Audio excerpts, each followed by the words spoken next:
ciidamada Burundi oo si baraar u toogtay wiil dhalinyaro ah culashadii ugu badnaa shacabka gobolka Shabeellada Hoose ay wajahayaan iyo mas'uuliyiinta gobolka kan Koonfur Galbeed oo ka aamusan dhacdooyinka noocan oo kale ah marar badan ku soo laalaabtay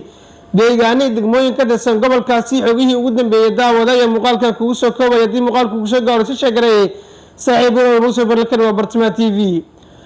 haddii aan ku bilowno wararka naga soo gaaraya deegaanka Janaale gobolka Shabeellada Hoose ayaa waxay ku waramayaan in ciidamada midowga Afrika ee nabadgelyada u jooga gudaha Soomaaliya si gaar ah qaybtooda Burundi oo fariisiin ku leh gudaha deegaankaas ay toogtay wiilka dhalinyarada ah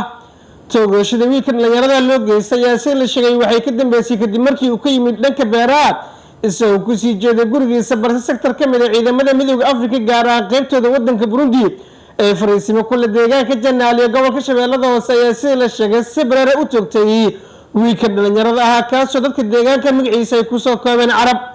dhulka lama dhicin nafta rasaasta ay ku riday ciidamada midowga Afrika oo qaybaha sare jirkiisa ku dhacday ayuu u geeriyooday wiilka dhalinyarada magaciisa lagu soo koobay Carab waxaana sidoo kale intaas ka dibcigay ciidamadu inay dharja rasaas u rideen taasoo keentay in saacado badan goobta uu yeelay meedkiisa wiilka dhalinyarada ah ay toogteen ciidamada Burundi ee qaybka kuwa hoggaanka nabadgelyada u jooga gudaha Soomaaliya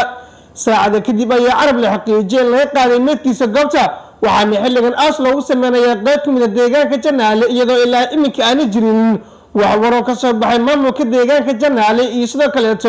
guud ahaan gobolka Shabeellada Hoose Cabdi Fataax Siidi uu hogaaminayo iyadoo xushad mudan tahay in dhacdooyinka noocan oo kale deegaano badan ka tirsan gobolka Shabeellada Hoose sidoo kale ay u soo laalaabteen Janaale iyo deegaanada dhacajiinka webiga Shabeellada Hoose ku yaala ciidamada midowga Afrika goobaha kala duwan fariisimaha ay ka leeyihiin sidoo kale dhibaatooyinka u badnaa u geystaan dadka shacabka xilliyada ay ka soo rawaxayaan beerahooda ay ku sii jeedaan areerada ay tahay iyadoo dhammaan dhacdooyinka dhibaatooyin kale oo hore u dhacay qaybtooda aan noqonin kuwa wax la iska weydiiyo iyadoo ay xushid mudan tahay in mas'uuliyiinta Koonfur Galbeed sidoo kale kan gobolka Shabeellada Hoose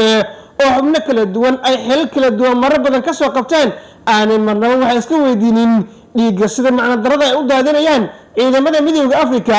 qaybtooda wadamada Uganda sidoo kale Burundi kuwa ka socda oo fariisimaha ugu badan ku leh deegaanada degmooyinka ka tirsan gobolka Shabeellada Hoose xog walba oo ka soo kororta xaalka Janaale cabashada eelka wiilka dhalinyarada ah oo halkaas lagu dilay oo wili cadaalad aan helin iyo xogihii ugu dambeeyay hadii maamulka gobolku ay faahfaahin ka bixiyeen shilkan dhacayba waxaan ku soo gudbin doonaa wararkeena barnaamijyada dambe hadduu Rabbi qadaro